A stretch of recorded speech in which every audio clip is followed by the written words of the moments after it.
We're going back to 1964. Imagine computers the size of your house.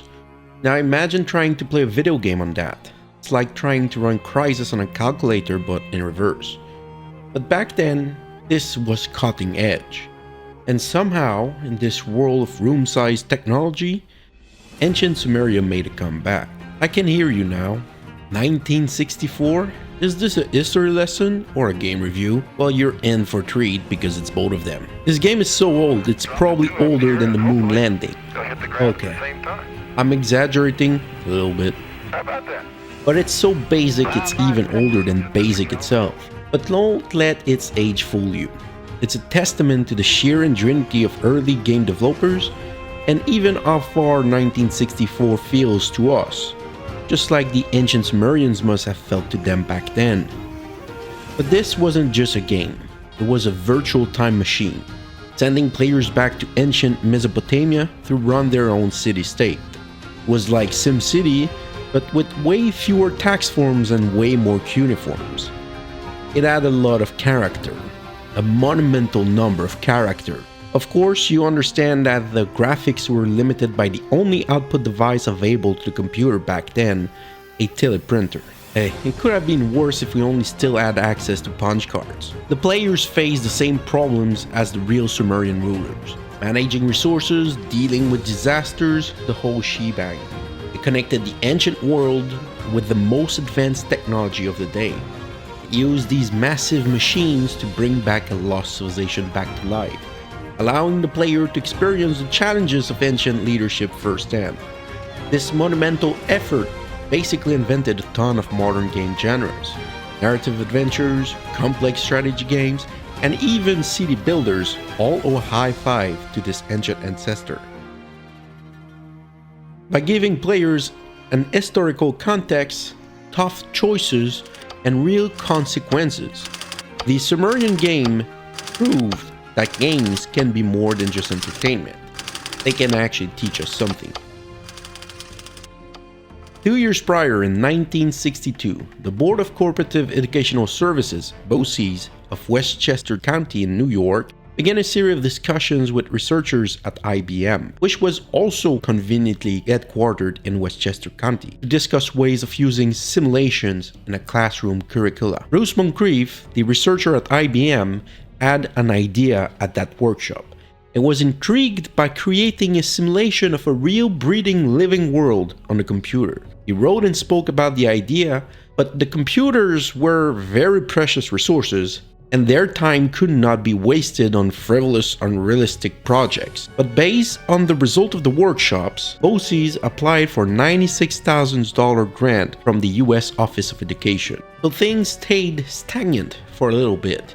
But then finally the green light. The following December, they were asked to study the concept for 18 months as a joint project between IBM and the New York State Education Department. And they also received almost $104,000, equivalent to more than $1 million today. So the funding was secured and the simulation project was officially a go. But why Sumeria? Why this ancient civilization? Bruce was frustrated as schools were increasingly ignoring civilization that came before ancient Greece, even though there was growing evidences showing just how important they were. These pre-Hellenic societies were the foundation upon which the modern world was built. Think about the agricultural revolution, the domestication of plants and animals, that led to the rise of the cities and complex societies. That all happened in places like Mesopotamia, Egypt, and India. Schools were deciding to sweep it under the rug in favor of the more flashy and well-known Greek and Roman antiquity stories. The project was officially launched in February 1963 under the direction of Richard Wing, a JIRA project manager who made a meeting with 9 teachers. Of course, the JIRA project manager part is an overstatement, but at least the meeting could literally not have been an email yet.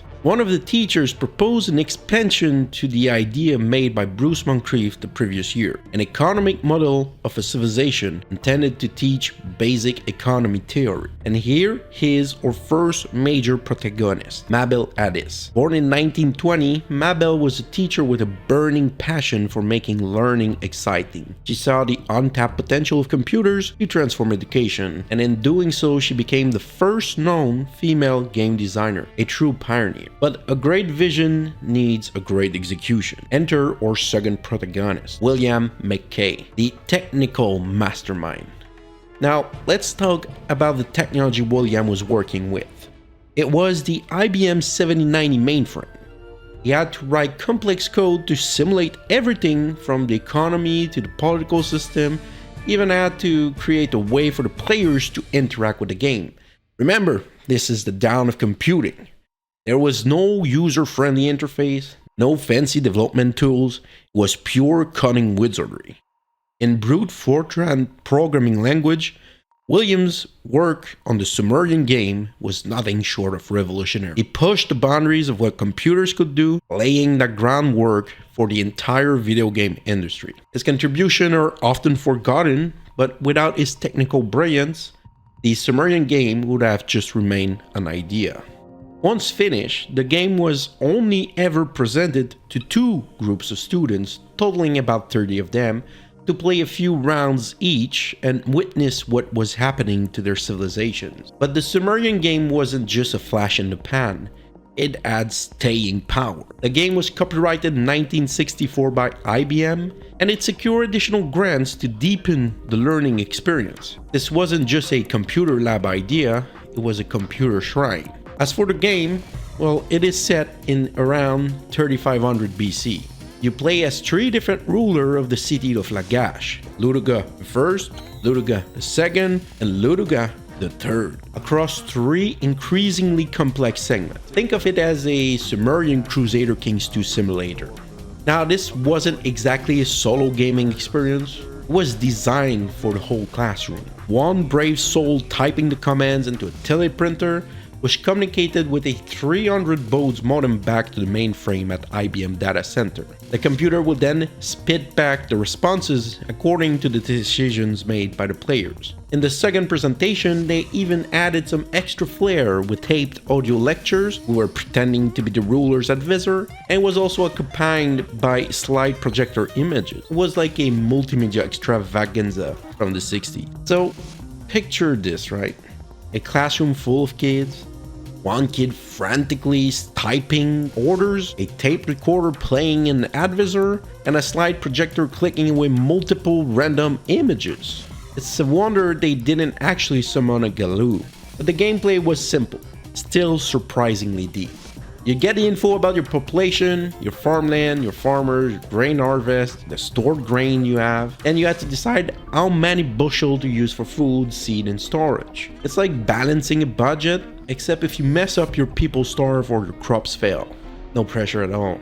After each round, which represented a season, the game would randomly throw some curveballs at you. Disasters like fires or flood could wipe out your population and harvest. Because, you know, ancient Sumer was basically a disaster movie waiting to happen. You also had to worry about rats and rot infesting your granary, because apparently pest control was a major issue even back then. But it wasn't all bad news. You could get technological innovations like better storage or more efficient farming techniques. These innovations usually required you to have exhibited some good judgment, which basically meant not letting your people starve. More people could come up with creative innovations to solve your pressing issues, rather than scurrying around for their meek survival. Good old times weren't so great after all.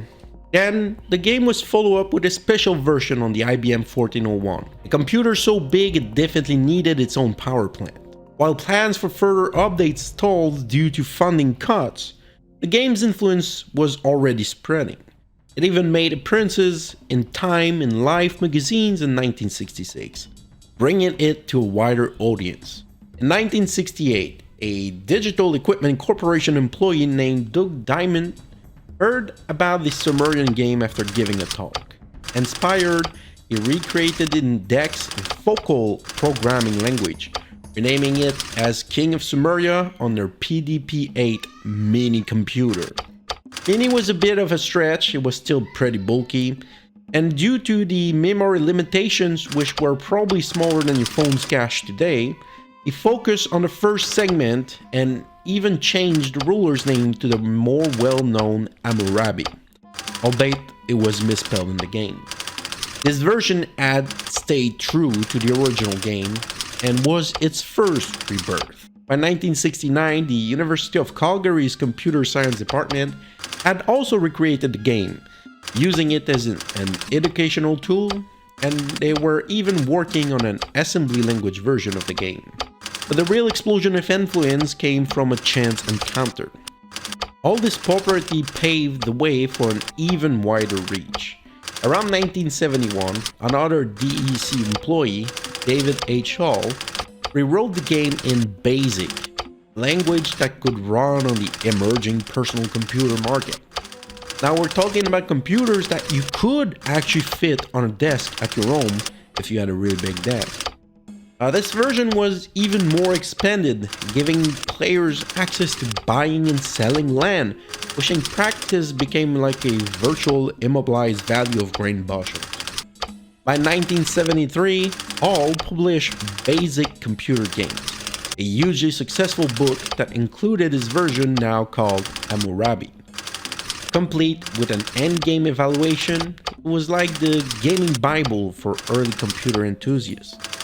This sparked a whole new wave of spin-off and inspired games, including titles like the Pollution game, because yes, even back in the 70s they were worried about the environment, the game Kingdom, and the game Dukedom, and probably other games finishing with Dom something, and the wonderfully named Santa Paravia and Fumiacchio, which had its city builders element in the game. All of this cemented the Sumerian Game's place as a key ancestor of both strategy and city building genre. It was also possibly the first narrative-driven game, and definitely an early example of edutainment. It's like they accidentally invented a whole new way to learn and have fun at the same time. While the original code of the game is sadly lost, but some slides and 3 printouts of gameplays were discovered in 2012, and these are now preserved at the Strong National Museum of Play, just like finding the Rosetta Stone of gaming. But here's the truly amazing part.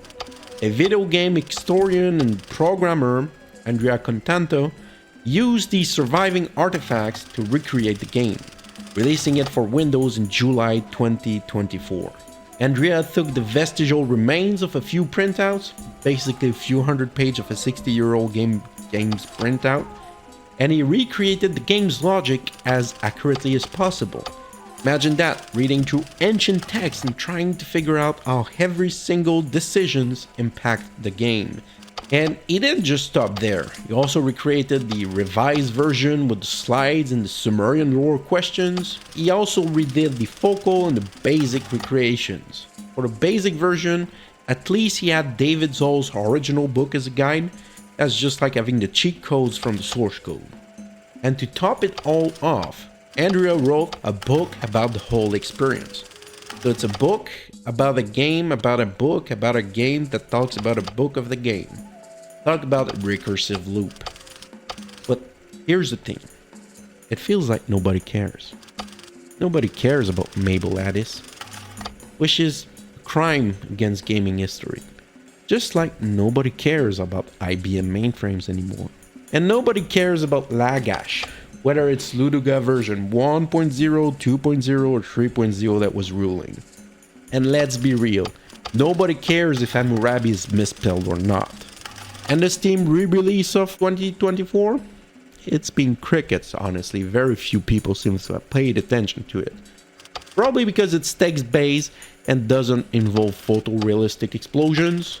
And I also have a sneaking suspicion that this video you're watching right now will also fall into the nobody cares category. But maybe, just maybe, I'm wrong.